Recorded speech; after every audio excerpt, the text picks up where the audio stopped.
Welcome to our YouTube channel. आपण इयत्ता 8वी स्कॉलरशिपच्या गणित विषयातील संख्याज्ञान या घटकावर एक सिरीज बनवत आहोत। त्या सिरीज मधील हा दुसरा व्हिडिओ। पहिल्या व्हिडिओमध्ये आपण नैसर्गिक संख्या, पूर्ण संख्या व पूर्णांक संख्या अभ्यासल्या होत्या। त्या व्हिडिओची लिंक आपणास खाली डिस्क्रिप्शन बॉक्स मध्ये दिलेली आहे। तर आता हे दुसरा व्हिडिओ, हा दुसरा पुष्प आपल्यासाठी या व्हिडिओमध्ये आज आपण अभ्यास करणार आहोत संख्याज्ञानमधील संख्यांचे प्रकार, परिमेय संख्या,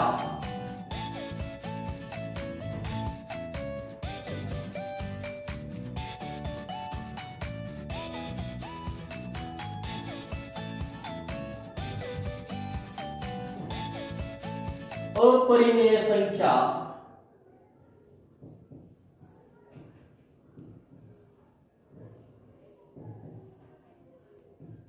आणि वास्तव संख्या।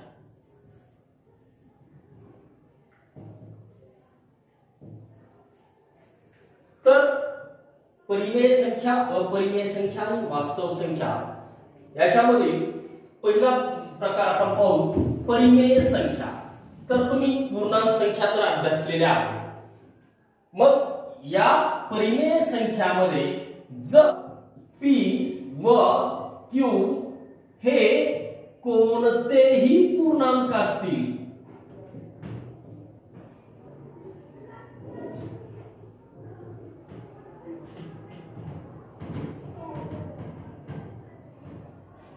आणि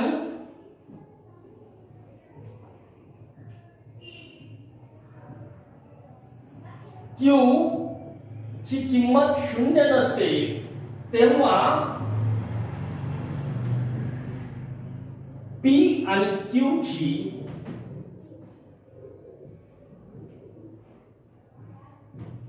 या स्वरूपातील मांडणी म्हणजेच परिमेय संख्या। p अंश q या स्वरूपातील मांडणी म्हणजेच परिमेय संख्या।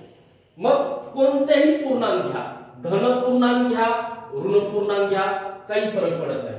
p सपोज मी काय करतो, p हा 3 घेतला, q हा 7 घेतला, 3 अंश 7 परिमेय संख्या।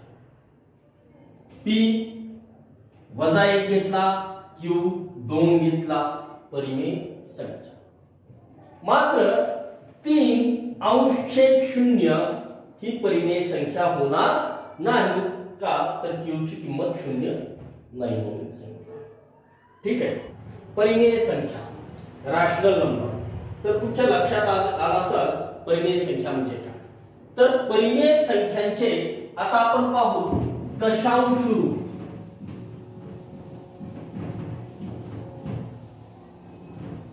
परिमेय संख्यांचे दशांश रूप। परिमेय संख्यांचे दशांश रूप। पहिला प्रकार आहे खंडित दशांश रूप।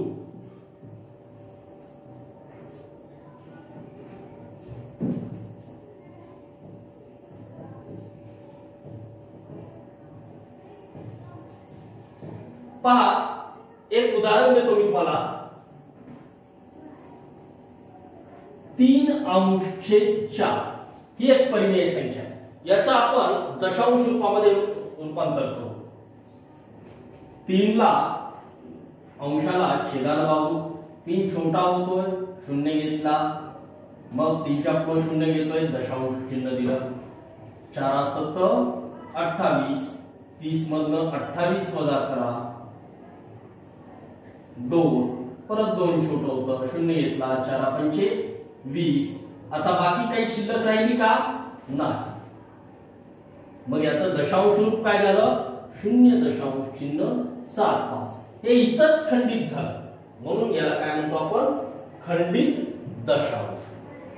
लक्षात आला असेल तर आपण पुढचा प्रकार पाहू दशांश रूपाचा, अखंड आवर्ती दशांश रूप।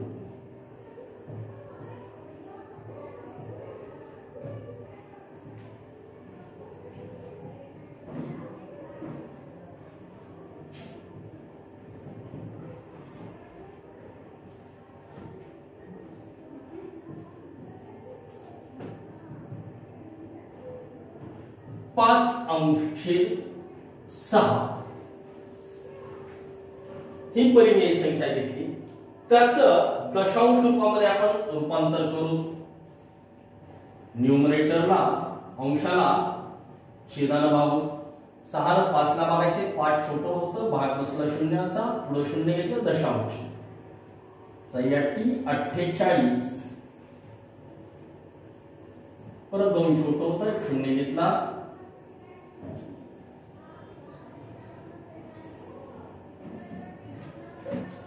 परत 2 छोटं होतं, एक शून्य घेतला,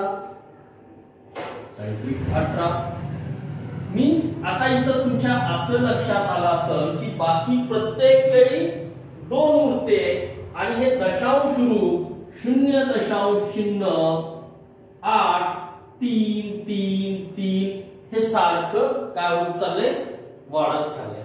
मग एकूटच खंड होणार नाही, याचा कुठंच खंड होणार नाही, बाकी प्रत्येक वेळी 2 शिल्लक राहणार आहे आणि पुढे भागाकारात 3 येत जाणार आहे, म्हणून हे अखंड दशांश रूप असं लिहिता येईल। मीन्स 0.8t आवर्तीचं चिन्ह डोक्यावर जर एकच अंक आवृत्त होत असेल तर डोक्यावर टिंब देतात। बर, दुसरं उदाहरण पाहू, 5/11। तर अंश 5 याला छेद 11 ने भागू, 5 छोटं होतं, शून्य घेतला, भाग करा, दशांश चिन्ह दिला, 11×4 = 44, 50 मधून 44 वजा केलं, 6 आलं, परत एक शून्य घेतला, 11×5 = 55, बाकी 5 उरली, परत एक शून्य घेतला, 50 झालं, परत 11×4 = 44, बाकी 6 उरली, परत एक शून्य घेतला, 11×5 = 55। किती दिवस करत बसलात तरी हेच येणार आहे। मीन्स याची काय होते, आवृत्ती होते, पण इथं कशाची आवृत्ती होते, 4-5 0.45 ची आवृत्ती होते, ते अखंड आहे। हे काय झालं, अखंड आवृत्ती दशांश रूप। चला तर मग परिमेय संख्या समजल्या असतील तर पुढे आपण संख्याचा पुढचा प्रकार पाहू, अपरिमेय संख्या।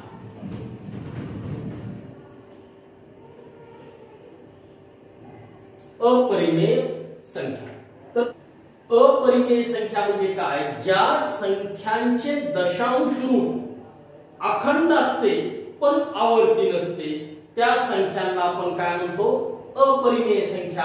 आता मगाशी आपण उदाहरण पाहिलं की 6 ची आवृत्ती झाली, काही ठिकाणी काय होतं, आवृत्ती कशाची झाली, 0.54 याची आवृत्ती, म्हणजे ते कंटिन्युअस 5-4 होतात। पण काही पूर्ण वर्ग संख्या नसणाऱ्या संख्या ज्या आहेत त्यांचं वर्गमूळ कसं येतं, उदाहरण दाखव, वर्गमुळात 2 चे वर्गमूळ 1.41413562 वर्गमुळात 2 चे वर्गमूळ जर आपण काढले तर 1.4142135623 असावे। मग इथं अखंड आहे पण आवर्ती कशी व्हायला पाहिजे होती, 4 नंतर 1 आला, परत 1 नंतर 4 आला, 4 आल्यानंतर पुन्हा काय यायला पाहिजे होता, 1 यायला पाहिजे होता, पण पुन्हा काय आलाय, 2 आलाय। म्हणजे आवर्ती होते का त्याची, नाही होत, आवृत्ती होत नाही, म्हणून ह्या वर्गमुळात 2 ही संख्या काय झाली, अपरिमेय संख्या। तर अपरिमेय संख्या कोणत्या असतील, पाय तुम्हाला माहिती आहे, कोणत्याही वर्तुळाच्या परिघाचे व्यासाशी असणारे गुणोत्तर पाय असतं। पाय आपण 22/7 या परिमेय संख्येने दाखवतो। याचंही दशांश रूप काय असतं, अखंड असतं पण आवर्ती नसतं। पूर्ण वर्ग संख्या नसणाऱ्या संख्यांचे वर्गमूळ अपरिमेय संख्या वर्गमुळात 2 वर्गमुळात 3 वर्गमुळात 5 वर्गमुळात 6 वर्गमुळात 7 यांचे जे वर्गमूळ येणार आहे ते काय असणार आहे अपरिमेय संख्या। चला समजलं असेल तर पुढे चलूत आपण वास्तव संख्या।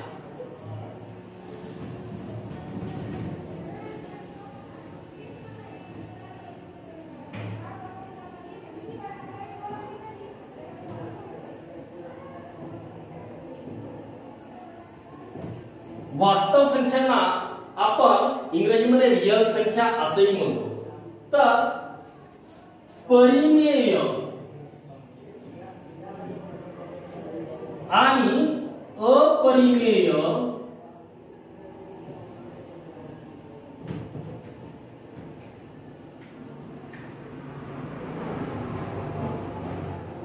संख्यांच्या गटाला आपण काय म्हणतो वास्तव संख्या। परिमेय संख्या आणि अपरिमेय संख्या मिळून आपल्याला कोणत्या संख्या समूह मिळतो वास्तव संख्या। म्हणजे सर्व परिमेय संख्या या वास्तव संख्या आहे, सर्व अपरिमेय संख्या या सुद्धा वास्तव संख्या आहे। तर माझ्या मते आज जे तुम्हाला या व्हिडिओमध्ये जे शिकवलेलं आहे परिमेय संख्या अपरिमेय संख्या आणि वास्तव संख्या हे समजलं असेल तर लाईक आणि सबस्क्राइब करायला विसरू नका। धन्यवाद।